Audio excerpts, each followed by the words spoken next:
In the last video, I talked about the 5 different dynasties of Delhi Sultanate. सबसे पहले हमने देखी थी स्लेव डायनेस्टी जिसने रूल करा था 1206 से 1290 तक। स्लेव डायनेस्टी के बाद हमने खालजी डायनेस्टी देखी थी। खालजी डायनेस्टी ने रूल करा था 1290 से 1320 तक। खालजी डायनेस्टी के बाद हमने देखी थी तुगलक डायनेस्टी और तुगलक डायनेस्टी ने रूल करा था 1320 से 1414 तक। तुगलक डायनेस्टी के बाद आता है सईद। इनका काफ़ी कम टाइम होता है 1414 से 1451 तक।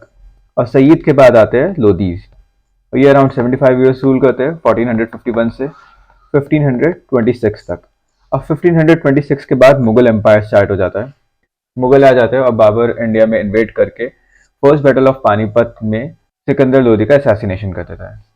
अब मुगल्स को पढ़ने से पहले हमें दिल्ली सल्तनत में देखना पड़ेगा कि उस टाइम पे इंडिया की एडमिनिस्ट्रेशन क्या थी, एडमिनिस्ट्रेशन कैसी थी, सोशल लाइफ कैसी थी और सेंट्रल गवर्नमेंट की हयाती कैसी थी, लोकल गवर्नमेंट कैसी थी, आर्ट एंड आर्किटेक्चर कैसा था और लिटरेचर कैसी थी।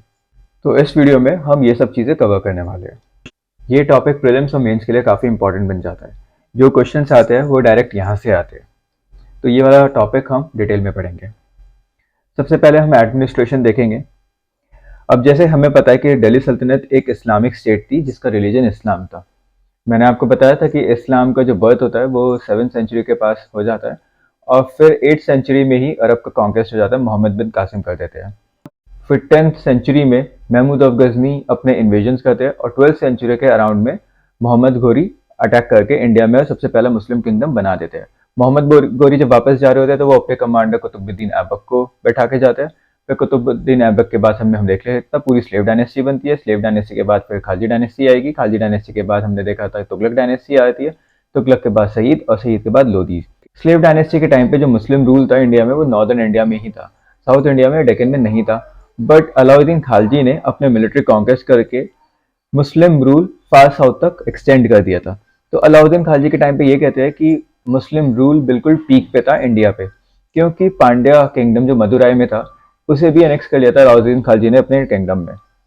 तो उससे जो पूरा इंडिया था वो एक इस्लामिक स्टेट बन गया था जिसकी कैपिटल दिल्ली थी। तो दिल्ली सल्तनत was an Islamic state with religion Islam. जो ये सुल्तान होते थे ये अपने आप को कैलिफ के रिप्रेजेंटेटिव कंसिडर करते थे। हमने देखा था कि कैलिफ क्या होते थे। हमने देखा था कि प्रॉफिट मोहम्मद की डेथ के बाद 2 टाइप के कैलिफ आते हैं, एक उमायद और एक अब्बासिद, और ये दोनों अपना कैलिफेट इस्टेब्लिश करते हैं। ऑल दो 8th सेंचुरी 9th सेंचुरी के आसपास जो कैलिफेट होता है वो अपने पॉलिटिकल राइट्स खो देते हैं और वो सिर्फ एक रिलीजियस अथॉरिटी बन जाते हैं। बट जो ये सुल्तान थे ये अपने आप को कैलिफ के रिप्रेजेंटेटिव ही समझते थे। जो भी ये काम करते थे ये कैलिफ के नाम पे करते थे। अगर ये प्रेयर भी करते थे जिसे खुतबा कहते थे वो भी कैलिफ के नाम पे ही करी जाती थी और इनके कॉइन्स में भी कैलिफ के नाम लिखे जाते थे। हमने ये भी देखा था कुछ रूलर्स को मंसूर मिला था कैलिफ से।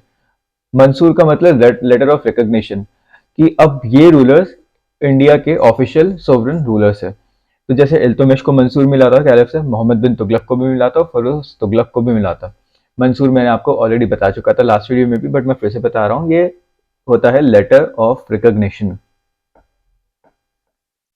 मतलब उस कैलिफेट ने पूरा इन रूलर्स को रिकॉग्नाइज कर दिया कि ये ही लीगल रूलर्स है इंडिया के। अब इंडिया इनके अंडर कंट्रोल में है। तो इंडिया को एक इस्लामिक स्टेट बना दिया गया था। एडमिनिस्ट्रेशन में जो ऑफिस ऑफ सुल्तान था, जो सुल्तान की पोस्ट थी, वो सबसे अल्टीमेट अथॉरिटी होती थी और उसके पास मिलिट्री पावर्स होती थी, लीगल पावर्स होती थी और पॉलिटिकल एक्टिविटीज की भी पावर होती थी। मतलब सुल्तान से ऊपर कुछ नहीं था इंडिया में। तो जो पॉलिटिकल अल्टीमेट अथॉरिटी थी वो थी सुल्तान, और दो जो रिलीजियस अल्टीमेट अथॉरिटी थी वो हमेशा कैलिफ ही रही है। एडमिनिस्ट्रेशन में कोई भी क्लियर लॉ ऑफ सक्सेशन नहीं था। जो भी प्रिंसेस होते थे, जो सुल्तान के बेटे होते थे, उन सबका इक्वल राइट होता था थ्रोन पे। ऑल दो नोबल्स या फिर उलेमास डिसाइड करते थे कि कौन थ्रोन पे बैठेगा। तो जो भी सुल्तान नॉमिनेशन करता था उन्हें उलेमास को एक्सेप्ट करना होता था। उलेमास का एक्सेप्ट करना बहुत ज्यादा जरूरी था। अगर उलेमास एक्सेप्ट नहीं करते तो हमेशा प्रॉब्लम रहती थी। इसलिए ही जितने भी सुल्तान बनते थे, कोई भी सुल्तान बनता था, चाहे वो मोहम्मद बिन तुगलक था, चाहे वो अलाउद्दीन खिलजी था, वो हमेशा नोबल्स को प्लीज करने की कोशिश करते थे। बिकॉज इस्लामिक लॉ के अकॉर्डिंग उलेमास और नोबल्स को वो नॉमिनेशन एक्सेप्ट करना पड़ता था। ऑल दो प्रैक्टिकल में देखा जाए तो जिसके पास मिलिट्री पावर होती थी वो ही सक्सेशन उसका आता था और उसी के पास ही पावर होती थी। ठीक है, तो समझ में आया। दिल्ली सल्तनत एक इस्लामिक स्टेट थी जिसका रिलीजन इस्लाम था। सुल्तान अपने आप को कैलिफ का रिप्रेजेंटेटिव मानते थे। कैलिफ कौन होता था? कैलिफ अल्टीमेट रिलीजियस अथॉरिटी थी इस्लाम में। 8-9 सेंचुरी से पहले कैलिफ पॉलिटिकल अथॉरिटी भी थी, ultimate political authority. But 8-9 century के बाद वो कैलिफ सिर्फ रिलीजियस अथॉरिटी रह गई थी। सुल्तान अपनी प्रेयर में हमेशा कैलिफ के नाम इंक्लूड करते थे और उस प्रेयर को कहते थे खुतबा। कैलिफ के नाम कॉइन्स पे इंस्क्राइब भी होते थे। इल्तुतमिश, मोहम्मद बिन तुगलक और फिरोज तुगलक को कैलिफ से मंसूर भी मिला था। मंसूर का मतलब लेटर ऑफ रिकॉग्निशन होता था, जिसका मतलब ये होता था कि अब ये सुल्तान इंडिया का सोवरेन रूलर है। पॉलिटिकल मैटर्स में सुल्तान अल्टीमेट अथॉरिटी थी और मिलिट्री, लीगल, पॉलिटिकल एक्टिविटीज सब सुल्तान के अंडर में आता था। बट जो रिलीजियस मैटर्स होते थे उसमें कैलिफ सबसे अल्टीमेट अथॉरिटी होती थी। कोई भी सक्सेशन का क्लियर लॉ नहीं था। इसका मतलब सुल्तान के जितने भी बेटे होते थे उनका सबका इक्वल राइट होता था थ्रोन पे। ऑल जो सुल्तान नॉमिनेट करता था वही सुल्तान बनता था। बट इसकी भी एक कंडीशन थी। जो उलेमाज होते थे, उलेमाज का मतलब नोबल्स, उन नोबल्स को उस नॉमिनेशन को एक्सेप्ट करना होता था। तभी हमने देखा था कि जितने भी सुल्तान बने थे वो हमेशा नोबल्स को प्लीज करने में लगे रहते थे। उसका रीजन यही है क्योंकि इस्लामिक लॉ के अकॉर्डिंगली उलेमास को हमेशा सुल्तान का नॉमिनेशन एक्सेप्ट करना होगा, तभी वो अगला बंदा सुल्तान बनेगा। बट प्रैक्टिकल अगर हम देखें तो जिसके पास मिलिट्री पावर होती थी हमेशा वो ही सक्सेस में आता था, वो ही थ्रोन पे आता था और वो ही पावर में रहता था। क्योंकि जिसके पास मिलिट्री पावर होती थी वो हमेशा उलेमास को मार वार के चुप करवा देता था। अब हम देखेंगे सेंट्रल गवर्नमेंट दिल्ली सल्तनत की।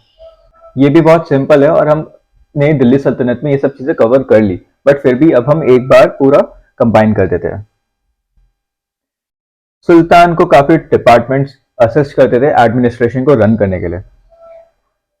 बहुत सारे डिपार्टमेंट्स होते थे और ऑफिशियल्स होते थे। अब हम वो डिपार्टमेंट्स देखेंगे और ऑफिशियल्स देखेंगे। सबसे इंपॉर्टेंट होता था नाइब। This is post. ये मैं एडिट कर दूंगा। सबसे जो इंपॉर्टेंट पोस्ट होती थी सुल्तान के नीचे वो होती थी नाइब। और नाइब के पास सुल्तान जितनी ही पावर्स होती थी। हमने देखा था कि बलबन भी नाइब बना था इल्तुतमिश के सबसे छोटे बेटे का, जब रजिया सुल्तान को मार दिया गया था।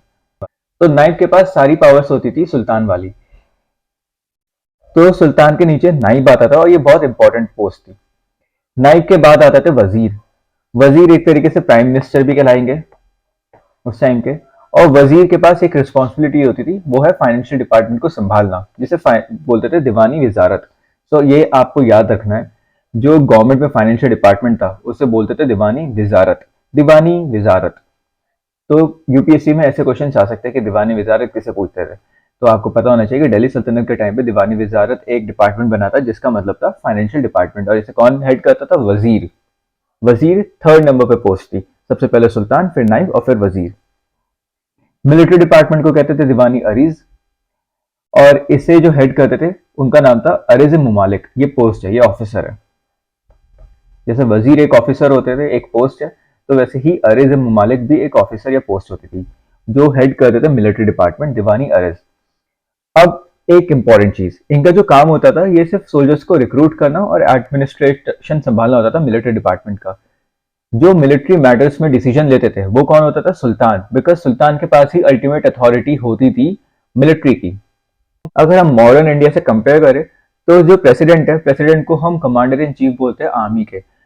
बट जो प्रेसिडेंट का रोल है वो सिर्फ अपॉइंटमेंट है नेवी के हेड का, आर्मी के हेड का और एयरफोर्स के हेड का। बट यहाँ पे उल्टा था। यहाँ पे जो अरे जो ममालिक है इनका काम है रिक्रूटिंग सोल्जर्स। ये अपॉइंटमेंट करेंगे और एडमिनिस्ट्रेशन संभालेंगे, पर जो डिसीजन लेंगे वो सुल्तान ही लेंगे। फिर एक और डिपार्टमेंट था दीवानी रसालत, और ये था डिपार्टमेंट रिलीजियस ऑफ अफेयर्स का। दीवानी रसालत भी बहुत इंपॉर्टेंट है। उस टाइम पे रिलीजियस मैटर बहुत ही ज्यादा सेंसिटिव थे। मुस्लिम्स को बहुत ज्यादा प्रमोशन मिलता था और हिंदूज को हमेशा दबाया जाता था, और ये काम दीवानी रसालत की हेल्प से होता था।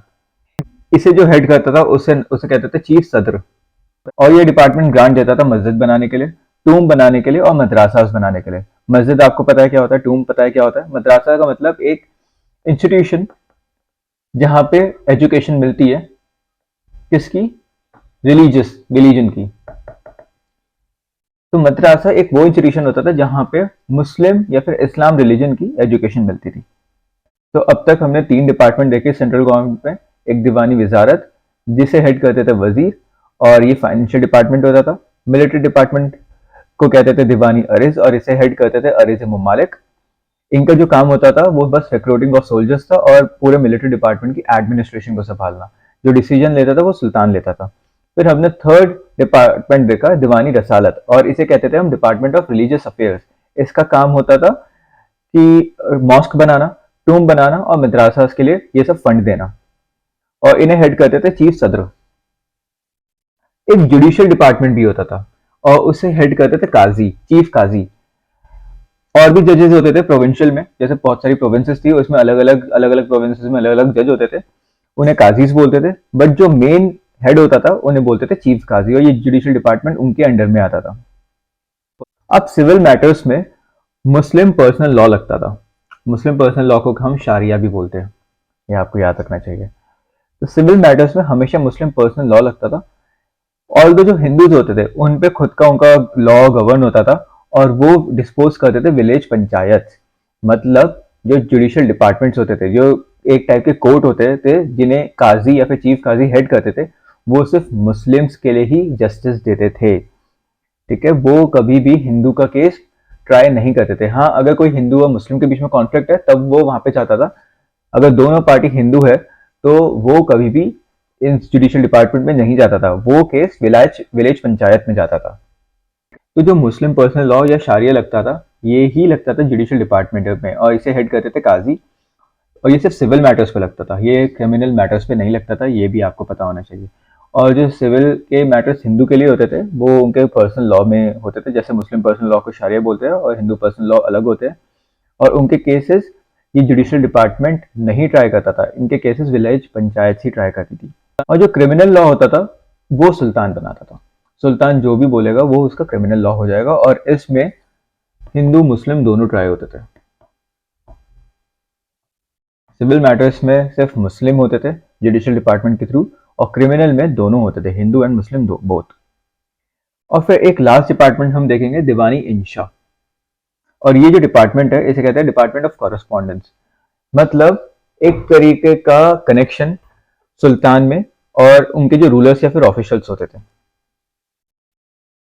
जैसे सुल्तान या फिर उनके कोई भी मंत्री परिषद तो नहीं बोलेंगे, उनके उलेमास, सुल्तान और उलेमास के बीच में जो भी कॉरेस्पॉन्डेंस है, जो भी रिलेशन है, वो ये डिपार्टमेंट संभालता था। ठीक है, तो हमने कौन कौन से डिपार्टमेंट देखे। सबसे पहले हमने नाइब देखा था, वो इंपॉर्टेंट पोस्ट है, उसके पास सारी सुल्तान वाली पावर होती थी, पर ये सुल्तान से नीचे आता था। सुल्तान के नीचे हमने फिर दीवानी वजारत देखा था, जिसे हेड करते थे वजीर, और ये फाइनेंशियल डिपार्टमेंट होता था। मिलिट्री डिपार्टमेंट होता था दीवानी अरिस, जिसे हेड करते थे अरिस ममालिक, और इनका काम होता था सोल्जर्स को रिक्रूट करना और एडमिनिस्ट्रेशन संभालना। दीवानी रसालत था डिपार्टमेंट ऑफ रिलीजियस अफेयर्स, और इनका काम होता था ग्रांट प्रोवाइड करना मॉस्क के लिए, टॉम के लिए और मदरसास के लिए, और इन्हें हेड करता था चीफ सदर। फिर जुडिशियल डिपार्टमेंट देखा, जिसका हेड होते थे चीफ काजी। अलग अलग प्रोविंसेस में अलग अलग काजी होते थे, ये मतलब अलग अलग कोर्ट पाई गई थी। और इसमें जो सिविल मैटर्स होते थे वो पर्सनल मुस्लिम पर्सनल लॉ के थ्रू एडमिनिस्ट्रेट या फिर गवर्न होते थे, जिसे शारिया बोलते हैं, और इसमें सिर्फ मुस्लिम ही जाते थे। जो हिंदू के लिए सिविल लॉस थे वो हिंदू के पर्सनल लॉस थे, और उन्हें ट्राई करता था village panchayat. Criminal law all दो बोथ हिंदू एंड मुस्लिम दोनों के लिए था, और इसके जो रूल्स बनाते थे वो थे सुल्तान। फिर हमने लास्ट में देखा डिपार्टमेंट ऑफ करस्पॉन्डेंस, जिसे हम बोलते हैं दीवानी इंशा, और इसका जो काम था वो था रिलेशन को बढ़ाना सुल्तान और उनके ऑफिसर्स के बीच में, या फिर सुल्तान उनके उलेमास के बीच में। तो ये थी सेंट्रल गवर्नमेंट ऑफ दिल्ली सल्तनत। अब हम लोकल एडमिनिस्ट्रेशन देखते हैं। अब मैंने आपको बताया कि क्या होगा, सबसे पहले ऊपर स्टेट होगा, फिर नीचे डिस्ट्रिक्ट होगा, ज्यादा से ज्यादा तहसील आ जाएगी, और लास्ट में जो सबसे बेसिक यूनिट होती है वो होती है विलेज या फिर सिटी, नगर। जितनी भी हमने, चाहे वो हिंदू की हो, हमने देखा था एंशिएंट हिस्ट्री में, ये सब कुछ सेम ही चलता आ रहा है, बस नाम चेंज हो जाते हैं। तो कॉन्सेप्ट सेम है, हमें बस नाम याद करने हैं। प्रोविंसेस को यहाँ पे बोल दिया इक्ताज। तो स्टेट जो होता है वो हो गया इक्ता, और इसे गवर्न करते थे मुफ्ती या Wallis. So the provinces were called ektas. They were initially under the control of nobles, but the governors of the province was called muktis or walis.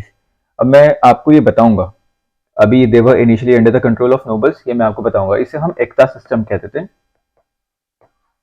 ये अबॉलिश कर दिया था अलाउद्दीन खिलजी ने, और ये रिवाइव करा था फिरोज शाह तुगलक ने।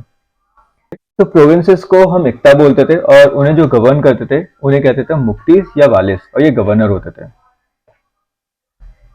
और उनका जो काम होता था वो लॉ एंड ऑर्डर को मेंटेन करना और रेवेन्यू को कलेक्ट करना, सिंपल। फिर प्रोविंसेस के नीचे क्या आएंगे? डिस्ट्रिक्ट। स्टेट के नीचे हमेशा डिस्ट्रिक्ट आता है और उसे हम बोलते थे शिक। और शिक को कंट्रोल करते थे शिकदार। तो इक्ता को कौन कंट्रोल करता था? मुफ्तीज और वालिस। और शिक को कंट्रोल करते थे शिकदार। फिर शिक डिवाइड हो जाते थे परगान्स में। अब परगान डिस्ट्रिक्ट के नीचे क्या होगा? तहसील या फिर सब डिस्ट्रिक्ट्स, जिसे हम परगान बोलते थे। और परगान को हेड करते थे अमील। और फिर लास्ट में आ जाता विलेज, जो एक बेसिक यूनिट थी एडमिनिस्ट्रेशन की। और विलेज में दो लोग हेड करते थे, या तो वो मुकद्दम होता था, अगर वो मुस्लिम विलेज है तो उसे हेड करता था मुकद्दम, अगर वो हिंदू विलेज है तो उसे एडमिनिस्टर करता था चौधरी। विलेज में एक अकाउंटेंट भी होता था जिसे हम बोलते थे पतवाड़ी। तो ये थी लोकल एडमिनिस्ट्रेशन। मैं फिर से बता रहा हूँ। सबसे पहले स्टेट होता है, स्टेट के नीचे डिस्ट्रिक्ट आती है, डिस्ट्रिक्ट के नीचे सब डिस्ट्रिक्ट आती है, और सबसे बेसिक यूनिट होती है विलेज। ठीक है, ये तो सिंपल सी बात है। स्टेट को बोलते थे इक्ता, जिन्हें गवर्न करते थे मुफ्ती और वालिस। डिस्ट्रिक्ट को बोलते थे शिक, जिसे गवर्न करते थे शिकदार। डिस्ट्रिक्ट के नीचे आते थे सब डिस्ट्रिक्ट, जिसे बोलते थे परगान, जिसे गवर्न करते थे अमिल। और सबसे बेसिक यूनिट होती थी विलेज, जिसे गवर्न करते थे मुकदम, अगर वो मुस्लिम विलेज है, या फिर चौधरी अगर वो हिंदू विलेज है। तो ये थी लोकल एडमिनिस्ट्रेशन ऑफ दिल्ली सल्तनत। अब हम देखेंगे उस टाइम की इकोनॉमी कैसी थी। इसमें हम काफ़ी डिटेल में देखेंगे और ये काफ़ी इंपॉर्टेंट टॉपिक है। मेंस के ऊपर क्वेश्चन आए हैं इस पे, और आगे आ भी सकते हैं। तो सबसे पहले हम इकोनॉमी में लैंड रिफॉर्म्स देखेंगे। अब लैंड को 3 कैटेगरी में डिवाइड कर दिया गया था, ये मैंने आपको लास्ट वीडियो में भी बताया था। एक होता था इक्ता लैंड, जिस पे इक्ता सिस्टम चलता था। दूसरा होता था खालिसा लैंड, और तीसरा होता था ये इनाम लैंड। तो इक्ता लैंड, खालिसा लैंड और इनाम लैंड। तो एकता लैंड में क्या होता था, ये मैं आपको ऑलरेडी बता चुका हूँ। एकता लैंड में एकता सिस्टम लगता था। और एकता सिस्टम क्या होता था, मैंने लास्ट वीडियो में आपको बताया था। एकता सिस्टम में जो नोबल्स होते थे या फिर उलेमाज होते थे, उन्हें सैलरी की जगह लैंड दे दिया जाता था। मतलब जो वो मंथली सैलरी आती थी उन्हें वो नहीं दे दी जाती थी, उसकी जगह उन्हें लैंड दे दिया जाता था। और उनसे ये बोल दिया जाता था कि अब इस लैंड से तुम रेवेन्यू कलेक्ट कर लो। फॉर एग्जाम्पल, अगर उस लैंड पे एग्रीकल्चर हो रहा है, या फिर वहाँ पे कोई भी आर्ट एंड क्राफ्ट है, ट्रेडिंग हो रही है, कुछ भी हो रहा है, वहाँ से जो भी रेवेन्यू आएगा, जो भी वो टैक्स कलेक्ट करेंगे, वो नोबल्स अपने पास रख लेंगे। मतलब वो रेवेन्यू रॉयल ट्रेजरी में नहीं जाएगा सुल्तान की। तो वो एकता लैंड हो गया। तो यहाँ से जो भी रेवेन्यू आता था वो सीधा जाता था नोबल्स के पास या फिर उलेमास के पास। So these lands are assign to the officials as इक्तास instead of payment for their service. ठीक है, और इन जो नोबल्स होते थे और जो ये कलेक्ट करते थे रेवेन्यू, इन्हें बोलते थे हम इक्तदार। ठीक है, एक इक्ता लैंड समझ में आ गया कि नोबल्स को सैलरी की जगह एक लैंड दे दिया जहां से वो रेवेन्यू कलेक्ट करते थे, और वो रेवेन्यू रॉयल ट्रेजरी में नहीं जाता था, वो नोबल्स अपने पास रखते थे। फिर दूसरा होता था खालिसा लैंड। ये लैंड सुल्तान के डायरेक्ट कंट्रोल में आता था। इस लैंड से जो भी रेवेन्यू कलेक्ट होता था वो सुल्तान अपने रॉयल कोर्ट या फिर रॉयल हाउस होल्ड को घर चलाने में यूज़ करता था। मतलब जो सुल्तान के पास पैसा आ रहा है, जो सुल्तान के घर पे काम हो रहा है, अपनी वाइफ को देना, अपने बच्चों को देना, मतलब पूरा घर चलाना और अपना पूरा रॉयल कोर्ट चलाना, वो भी जो रेवेन्यू आता था वो खालिसा लैंड से आता था। इक्ता लैंड से नोबल्स और उलेमास का रेवेन्यू आता था, और खालिसा लैंड से जो रेवेन्यू आता था वो रॉयल कोर्ट और रॉयल फैमिलीज में यूज़ होता था। और फिर लास्ट था इनाम लैंड। और ये लैंड देते थे रिलीजियस लीडर्स को या फिर रिलीजियस इंस्टीट्यूशन को। जैसे मदरासा थे। मदरासा मैंने आपको बताया था एक एजुकेशन इंस्टीट्यूशन होता था जो रिलीजियस एजुकेशन प्रोवाइड करता था। तो मदरासा को लैंड दे दिया, या फिर कोई लैंड दे दिया टूम के लिए, कोई लैंड दे दिया मॉस्को के लिए। तो जो इनाम लैंड होते थे वो रिलीजियस लीडर या फिर रिलीजियस इंस्टीट्यूशंस के में ग्रांट देते थे। 3 टाइप के लैंड रिफॉर्म्स हमने देखे, एकता लैंड, खालिसा लैंड, इनाम लैंड। एकता लैंड में जो रेवेन्यू आता था वो ऑफिशियल्स कलेक्ट करते थे या फिर नोबल्स कलेक्ट करते थे, उलेमास, और वो उन्हीं के पास वो लैंड होता था। हमने देखा था कि जो एकता लैंड है और ये जो सिस्टम एकता सिस्टम, इसे हेरिडेटरी बना दिया गया था। किसने बनाया था?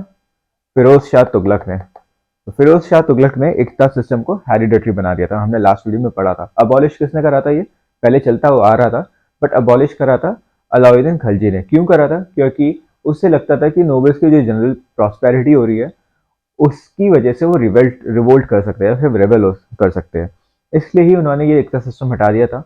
बट फिरोज तुगलक ने इस इक्ता सिस्टम को वापस रिवाइव करा और साथ साथ इसे हेरिडेटरी भी बना दिया था। फिर खालिसा लैंड हमने देखा, खालिसा लैंड सुल्तान के डायरेक्ट कंट्रोल में था और जो यहाँ से रेवेन्यू जनरेट होता था वो सुल्तान के रॉयल हाउस होल्ड और रॉयल कोर्ट को मेंटेन करने में जाता था। और लास्ट में आता था इनाम लैंड। इनाम लैंड जो होता था वो रिलीजियस लीडर को ग्रांट कर दिया जाता था, रिलीजियस लीडर या फिर रिलीजियस इंस्टीट्यूशन जैसे मद्रास या फिर मॉस्क या फिर टॉम्ब। तो ये थे लैंड रिफॉर्म्स। अब हम देखेंगे एग्रीकल्चर रिफॉर्म्स। जो फार्मर्स होते थे उन्हें 1/3 प्रोड्यूस टैक्स में देना पड़ता था। 1/3 प्रोड्यूस। अब देखिए टैक्स बढ़ता जा रहा है। एंशियंट हिस्ट्री में 1/10 होता था, बट यहाँ पे 1/3 आ गया। यहाँ पे टैक्स बढ़ गया। फॉर एग्जाम्पल, अगर कोई 100 कमा रहा है तो 100 में 1/10 इतना हो गया 10 रुपए। तो 10 रुपए उन्हें टैक्स देना पड़ता था।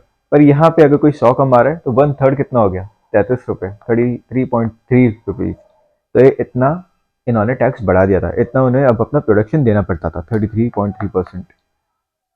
और कभी कभी 50% तक भी दे जाना पड़ता था। तो इतना ज़्यादा टैक्स बढ़ चुका था। ये तो एक तरीके का उनका लैंड टैक्स था। इसके अलावा उन्हें बाकी टैक्सेस भी देने पड़ते थे। तो 50% तो वो लोग यही ले लेते थे कभी कभी, इसके आगे भी वो टैक्स बढ़ा देते थे। ठीक है, तो ये तो वो कैश में नहीं देते थे, पीजेंट्री ये प्रोड्यूस देती थी अपना, और इसके अलावा उन्हें कैश में टैक्स देना पड़ता था। So they also paid taxes and always let a hand to mouth living. हमेशा उनके पास जो हम उनके पास कभी कुछ ज़्यादा पैसा रहता नहीं था, उनके पास बस इतना पैसा बचता था कि वो अपना खाना पीना कर ले, बस कपड़े पहन ले, खाना कर ले, वो कुछ एक्स्ट्रा खर्चे नहीं कर पाते थे क्योंकि कुछ सेविंग्स हो ही नहीं पाती थी। बट मोहम्मद बिन तुगलक और फिरोज तुगलक ने काफ़ी एग्रीकल्चर में वर्क करा है। उन्होंने काफ़ी एफर्ट्स करे ताकि एग्रीकल्चर की प्रोडक्शन बने, और उन्होंने वो इसलिए करा था ताकि वो और ज़्यादा टैक्स ले सके। मैंने बताया था कि मोहम्मद बिन तुगलक ने दाऊद वाले एरिया पे टैक्स लगाना स्टार्ट कर दिया था। अब प्रोडक्शन थी नहीं, फैमीन भी आ रखी थी, तो टैक्स देते कैसे पीजेंट? तो फिर उन्हें एग्रीकल्चर रिफॉर्म्स लेने पड़े थे। मैंने आपको बताया था उन्होंने एक मॉडल फार्म भी बनाया था जिसके ऊपर उन्होंने 70 लाख सिल्वर तनकाज भी स्पेंड करे थे। वो इसलिए करे थे ताकि वहाँ का एग्रीकल्चर प्रोडक्शन अच्छा हो और फिर टैक्स भी ये कलेक्ट कर पाए पीजेंट से। तो एग्रीकल्चर प्रोडक्शन में मोहम्मद बिन तुगलक और फिरोज तुगलक ने काफ़ी प्रमोट करा था। इरिगेशनल फैसिलिटीज प्रोवाइड करी थी और तकावी लोन्स भी हमने देखा था। तकावी लोन्स का मतलब एग्रीकल्चर लोन्स। एग्रीकल्चर लोन्स भी प्रोवाइड करे थे ताकि फार्मर्स इससे सीड खरीद ले। इरिगेशन फैसिलिटीज को प्रमोट करने के अलावा और तकावी लोन्स देने के अलावा मोहम्मद बिन तुगलक और फिरोज तुगलक ने फार्मर से बोला कि तुम बार्ले की जगह वीट को प्रोड्यूस करो। अब इसका रीजन ये था क्योंकि वीट बार्ले से ज्यादा यील्ड देती थी। यील्ड सब आपको पता होगा कि एक बार में जब फार्मर कुछ ग्रो करता है तो उससे ज़्यादा रिजल्ट आता था। तो वीट से ज़्यादा अच्छा रिजल्ट आता था, ज़्यादा अच्छी यील्ड होती थी और प्रोडक्शन बढ़ती थी और रेवेन्यू भी ज़्यादा बढ़ता था, और रेवेन्यू जब ज़्यादा बढ़ता था तो उनसे वो टैक्स ले सकते थे। तो बार्ले की जगह वीट को प्रोड्यूस करने के लिए बोला गया। और हमने देखा था जब हम तुगलक डायनेस्टी पढ़ रहे थे कि मोहम्मद बिन तुगलक ने एक सेपरेट एग्रीकल्चर डिपार्टमेंट बनाया था जिसे वो बोलते थे दीवानी कोही। ये सब नाम आपको याद रखने हैं। दीवानी कोही एग्रीकल्चर डिपार्टमेंट था गवर्नमेंट के अंदर, और ये सिर्फ एग्रीकल्चर का काम देखता था, फैसिलिटीज़ प्रोवाइड करना, काफ़ी लोन्स प्रोवाइड कराना, इरिगेशनल फैसिलिटीज़ को प्रोवाइड करना, ये सब दीवानी कोही का काम था। तो लैंड रिफॉर्म्स देख लिए हमने, एकता लैंड होता था, खालिसा लैंड होता था, इनाम लैंड हो गया था। इन तीनों में डिफरेंस क्या थे हमने देख लिए। एग्रीकल्चर रिफॉर्म्स में हमने देखा कि 1/3 प्रोड्यूस ये टैक्स लेते थे और ये काफ़ी ज़्यादा था एंशियंट हिस्ट्री के कंपैरेटिवली। इसके अलावा बाकी टैक्स भी फार्मर्स को देने पड़ते थे। फिरोज तुगलक और मोहम्मद बिन तुगलक ने प्रमोट करा था एग्रीकल्चर, कैसे? तकावी लोन्स दिए थे और इरिगेशनल फैसिलिटीज को प्रमोट करा था। उन्होंने फार्मर्स को एंकरेज करा था कि बार्ली की जगह वीट उगाए। और मोहम्मद बिन तुगलक ने एक सेपरेट एग्रीकल्चर डिपार्टमेंट खोला था जिसे वो बोलते थे दीवानी कोही।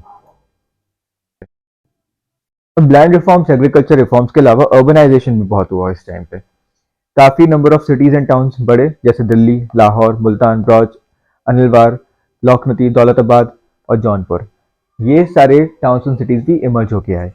तो आप देखिए, अगर रोड फैसिलिटीज़ अच्छी होगी, ट्रेड एंड कॉमर्स अच्छा होगा, तो अर्बनाइजेशन धीरे धीरे होता रहता है। अर्बनाइजेशन कैसे होता है? बाहर के लोग आके रहने लगेंगे, वो लोग अब वहाँ पे ट्रेडिंग करने लगेंगे, बिजनेसेस खोलेंगे, फैक्ट्रीज खुलेगी, कारखाना जैसे रॉयल कारखाना होते थे, तो उससे अब अर्बनाइजेशन होने होने लगा था।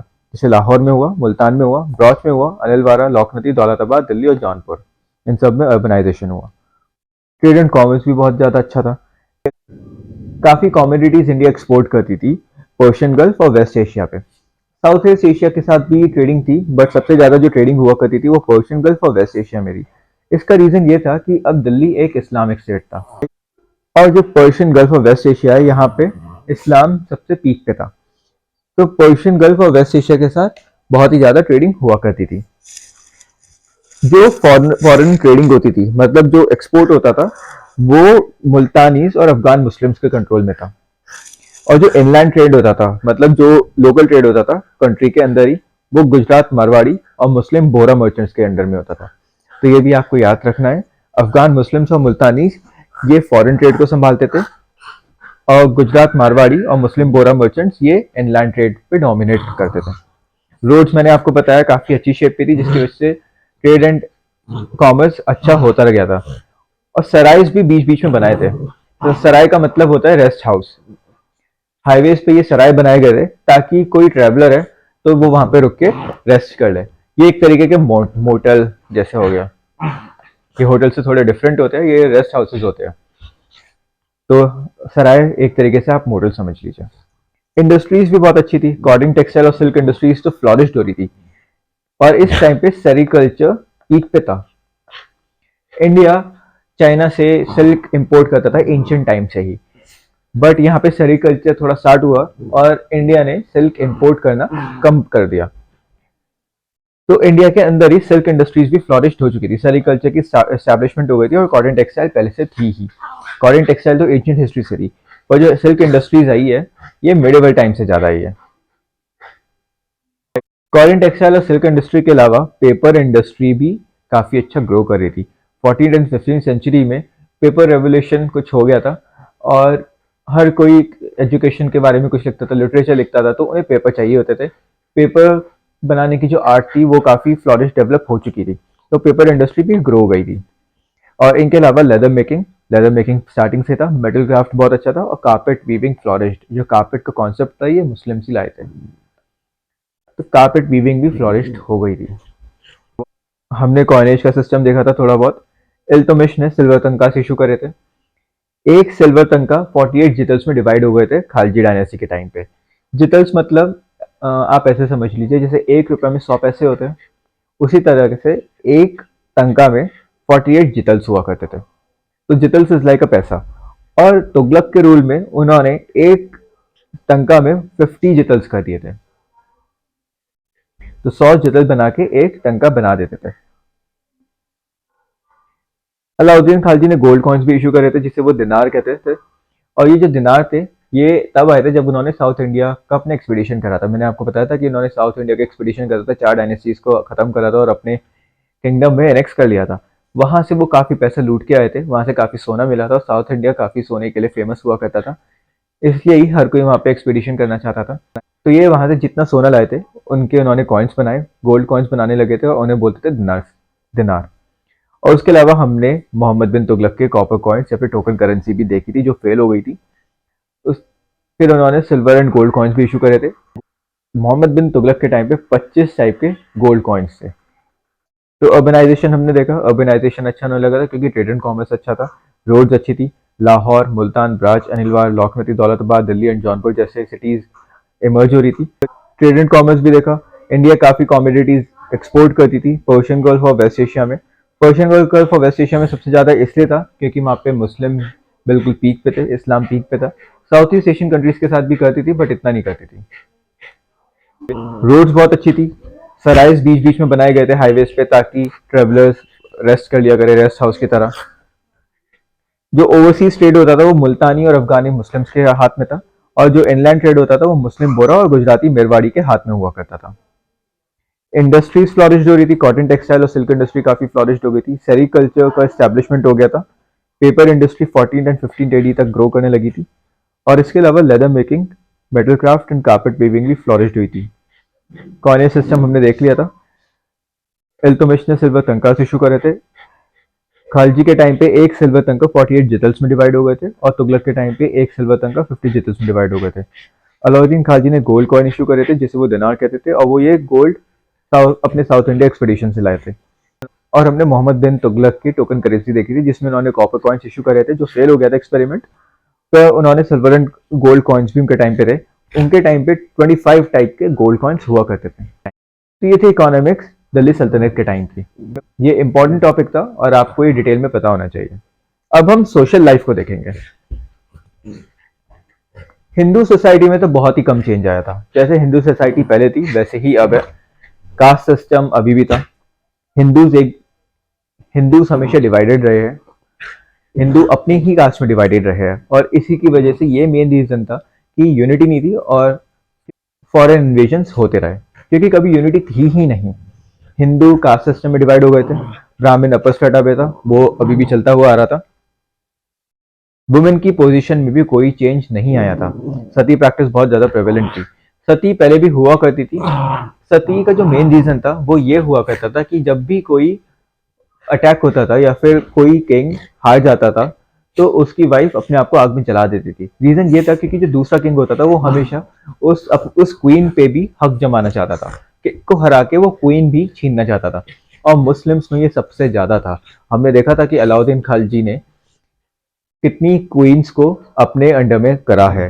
जितने उन्होंने राजपूत किंगडम्स को काफी डिस्ट्रॉय करा, और वहां पे या तो क्वीन जो होती थी या फिर उनके साथ में जितनी भी वुमेन होती थी वो जौहर कर लेती थी, और जो बच जाती थी अलाउद्दीन खालजी अपने सल्तनत में उन्हें ला देते थे, और उनके साथ फिर आपको पता है क्या होता होगा।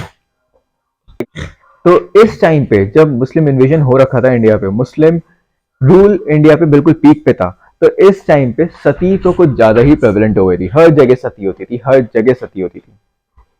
और सती कम नहीं पड़ रही थी कि पर्दा सिस्टम भी इंडिया में आ गया था।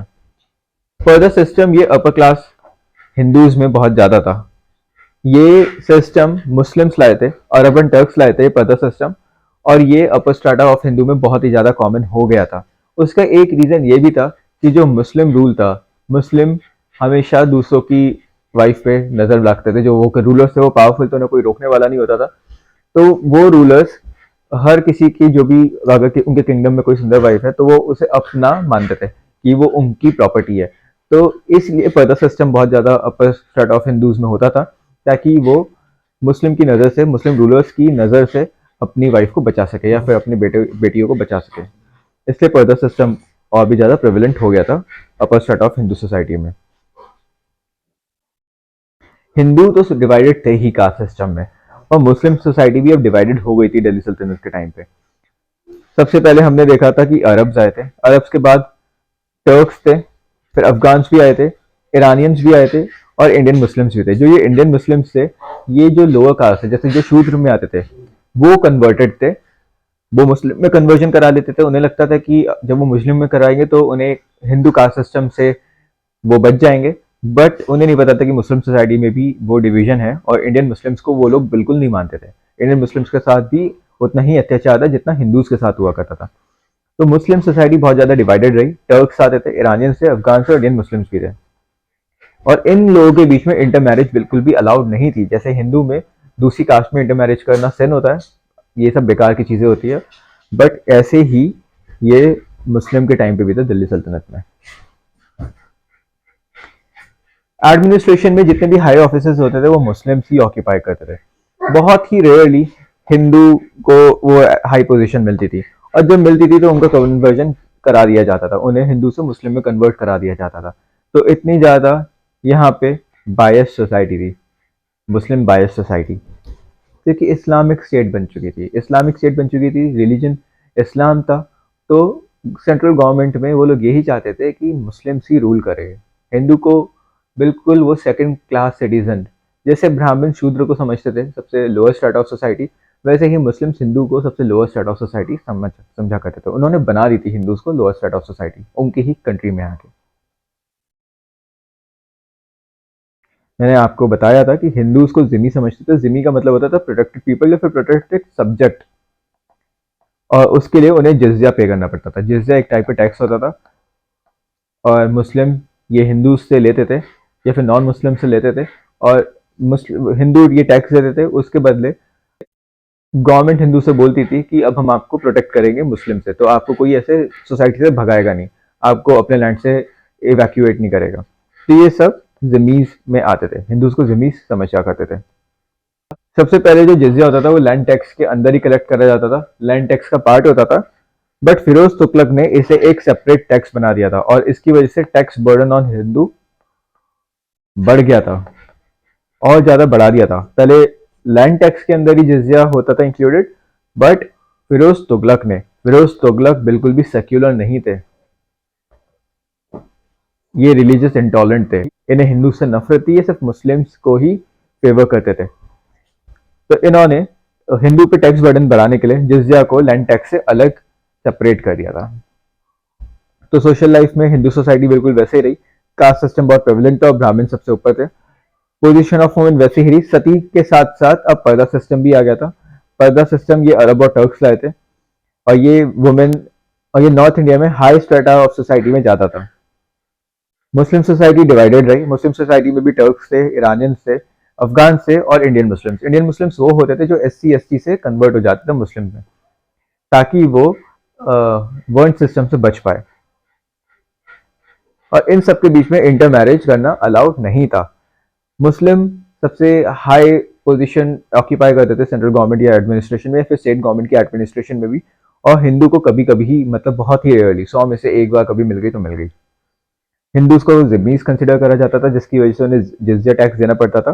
सबसे पहले जो जिजिया टैक्स है ये लैंड टैक्स का पार्ट था, बट फिरोज तुगलक जो एक रिलीजियस इंटॉलरेंट पर्सन थे, उन्होंने लैंड टैक्स से जिजिया हटा के एक सेपरेट टैक्स कर दिया था, जिसकी वजह से हिंदूज पे टैक्स बर्डन बढ़ गया था। तो ये थी सोशल लाइफ। और अब हम देखेंगे आर्ट एंड आर्किटेक्चर।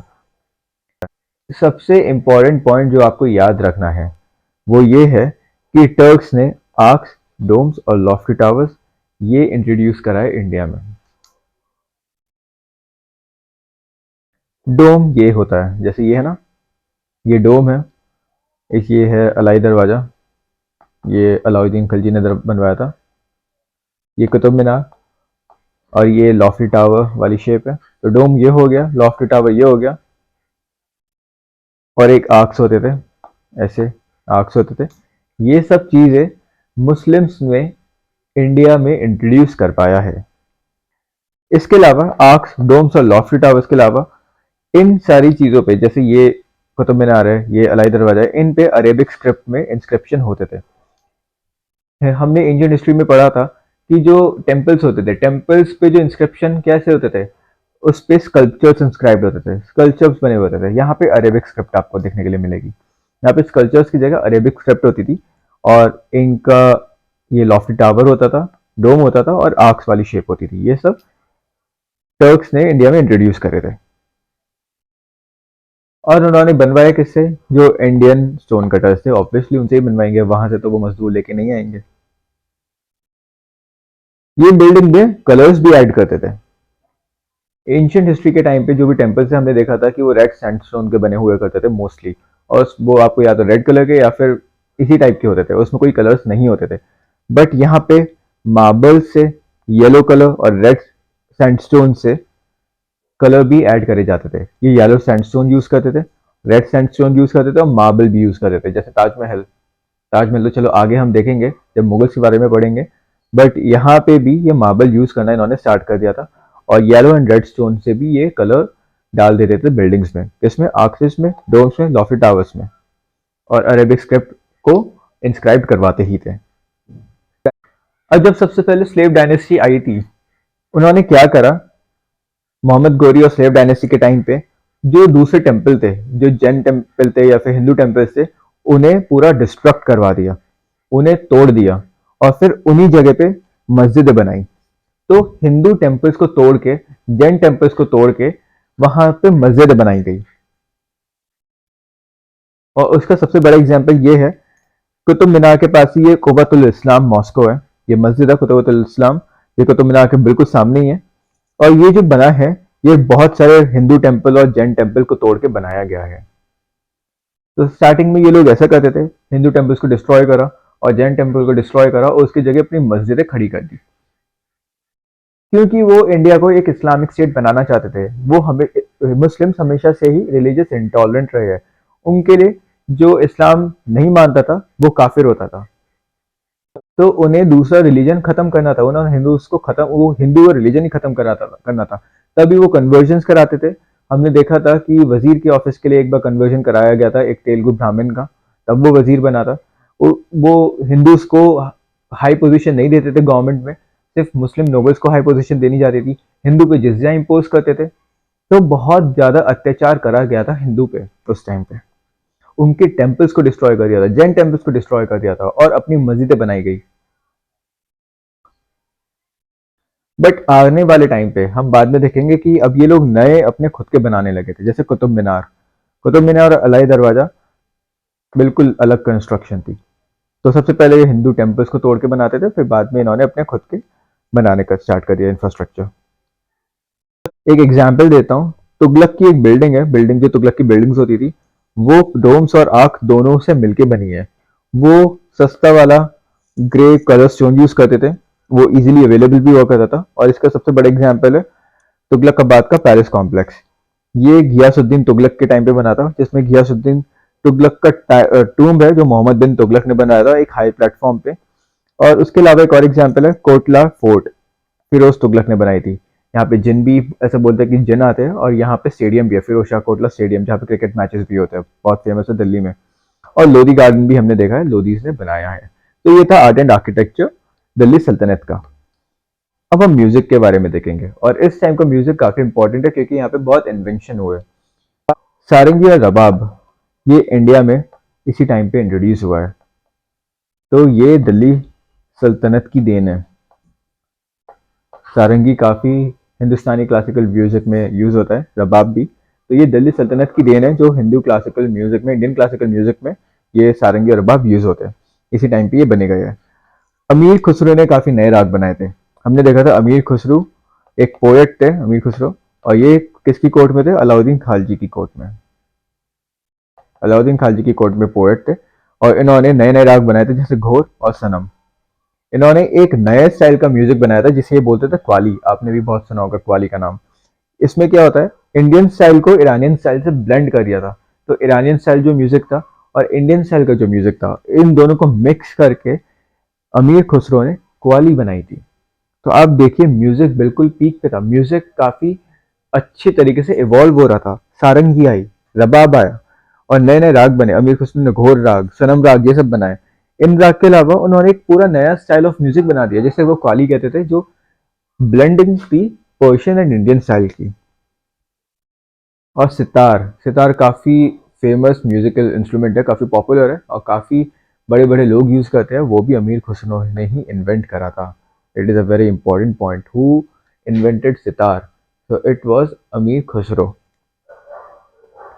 हमने पुरानी वाली वीडियोस में देखा था, जब हम एंशियंट हिस्ट्री पढ़ रहे थे, तो हमने देखा था एक वक्त था राग दर्पण, और इसे फिरोज तुगलक ने पर्शियन में कन्वर्ट करा दिया था।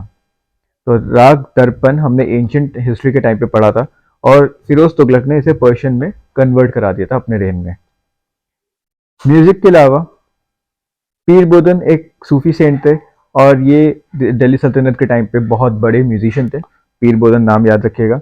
और राजा मान सिंह ग्वालियर के, वो भी म्यूजिक के काफी बड़े लवर थे, और इन्होंने इंकरेज करा था मन कौथल को कंपोजिशन कंपोज करने में। मन कौथल एक great classical Indian musical work है, और ये राजा मान सिंह ऑफ ग्वालियर ने इंकरेज करा था कंपोजिशन में। तो ये सब आपको याद रखना है म्यूजिक में। लिटरेचर एक बार देखते हैं। अमीर खुसरो बहुत बड़े पोएट थे। ये was a famous Persian writer. ये किसकी कोर्ट में थे? अलाउद्दीन खालजी की कोर्ट में। इन्होंने बहुत सारे अलग अलग एक्सपेरिमेंट करे थे, पोएटिक में भी और म्यूजिक में भी। जैसे म्यूजिक में मैंने आपको बताया, इन्होंने क्वाली बनाया जो इंडियन और पर्शियन स्टाइल का ब्लेंड था। पोएटिक फॉर्म्स में भी ये काफी एक्सपेरिमेंट करते हैं, और एक नई टाइप की पर्शियन पोएट्री बनाते हैं, जिसे बोलते हैं सबक ए हिंद और द इंडियन स्टाइल। तो इंडियन स्टाइल ऑफ पोएट्री, या फिर सबक ए हिंद, ये बनाई है अमीर खुसरो ने। तो अमीर खुसरो ने क्या क्या करा, एक तो आपको सबक हिंद याद रखना है, एक सितार की इन्वेंशन याद रखनी है, एक क्वाली बहुत इंपॉर्टेंट है, ये याद रखना है। ये 3 चीजें आपको याद रखनी है। इनका एक वर्क था खजाइनुल फतू। खजाइनुल फतू अलाउद्दीन के कॉन्क्वेस्ट बताते हैं। जो मूवी पद्मावत है उसमें जो कॉन्क्वेस्ट दिखा रखी है वो इसी खजाइनुल फतू से लिए गए हैं। खजाइनुल फतू अलाउद्दीन के कॉन्क्वेस्ट बताता है और ये अमीर खुसरो का लिटरेरी वर्क है।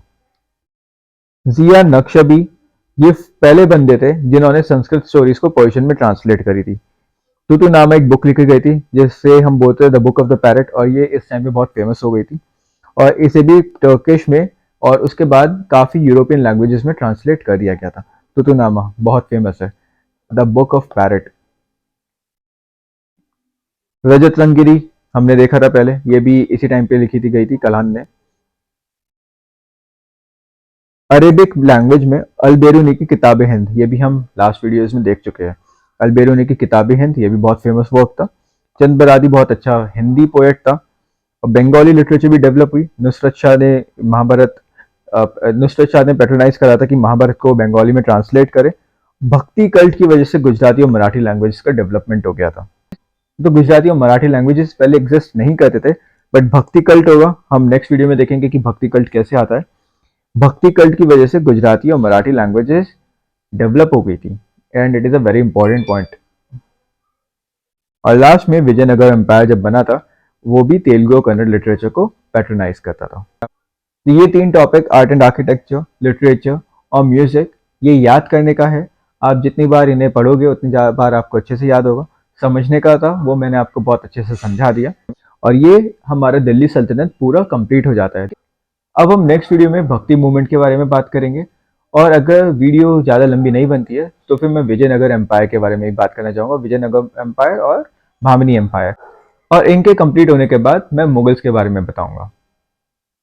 तो अभी तक हमारा जो टाइम पीरियड है वो 1526 तक कंप्लीट हो गया है पूरे इंडिया की हिस्ट्री, चाहे वो नॉर्दर्न इंडिया हो या फिर सदर्न इंडिया।